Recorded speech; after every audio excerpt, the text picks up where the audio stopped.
Here's how we can save the world. People of Earth, we are under attack. What can we do if we want to fight back? Many are stocking up on stuff they want but don't really need. Maybe they're just acting out of panic, fear, or greed. I think that we can fix the world, but before I can tell you the plan, there's a life-changing story that I must share. When you hear it, you'll understand. Way back in college when I was 19, I had a final exam like I'd never seen. The teacher gave us bags filled with a random mix of stuff and told us that to survive this game, 2 of each item was just enough. And for those who wanted to do more than just to simply survive, well, you would be considered rich if of each item you had 5. Pennies were money, matches were heat, houses were shelter, and candy you could eat. If some of us wanted a war we could fight, as soldiers represented our military might. When 2 armies clashed, equal soldiers would die, but the one with more might took all the stuff from the other guy. He told us, start playing, and said there are no rules. There were wars and real fistfights. We acted like fools. One girl even snatched a bag away from a guy. He was going to punch her. She started to cry. We turned to the professor to see what he would say.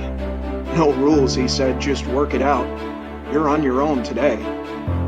Many of us were trading and some gave a few things away, but most of us would not survive the final exam that day. The people with lots more soldiers used their military might to forcibly remove the rest of us from this final fight.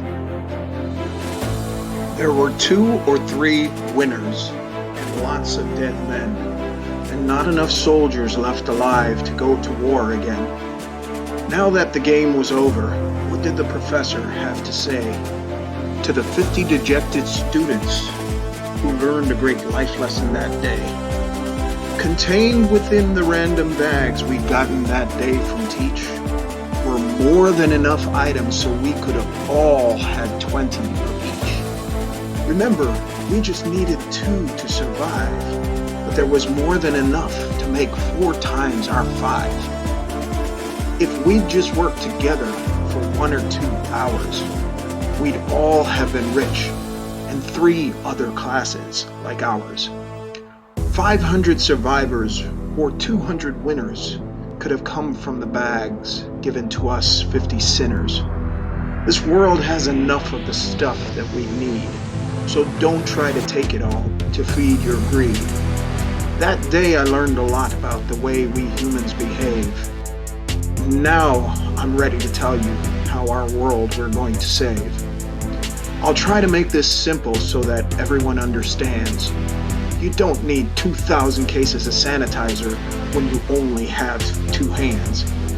Stop acting as if you're living in fear and start giving back to the folks in healthcare. Whatever you can, be it masks, gloves, or money, and do it right now. This corona ain't funny. And speaking of please don't hoard all the Charmin. If you hog all the teepee, you're no better than vermin. Stop acting like the area toilet paper is supposed to clean, and isolate for safety's sake. We must change our routine. We do not have bubbles or spacesuits or domes.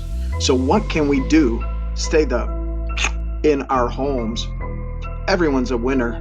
Let's remember this little fact. Now, while times are tough, I know that's how we all should act. To those who may have billions and tons of other stuff, when will you realize that you've already got more than enough? Be kind and pay it forward. We'll do better as a whole. Don't let your quest for power and money destroy your very soul. I know you want to win the game. I know that you're that guy. But I think that you should also know that it all stays here when you die. This message is for everyone, to those with more and less. Let's all work together to get humanity out of this mess. I'm not pointing fingers. I'm just hoping to inspire. And thanks to all the heroes risking their lives to help put out this fire. Special thanks to Elon Musk for showing us how it's done. If there was ever world president, dude, he would be the one. So now it's our time to save the world. Our purpose now is clear. If this made you smile or touched your heart, then like, subscribe, and share.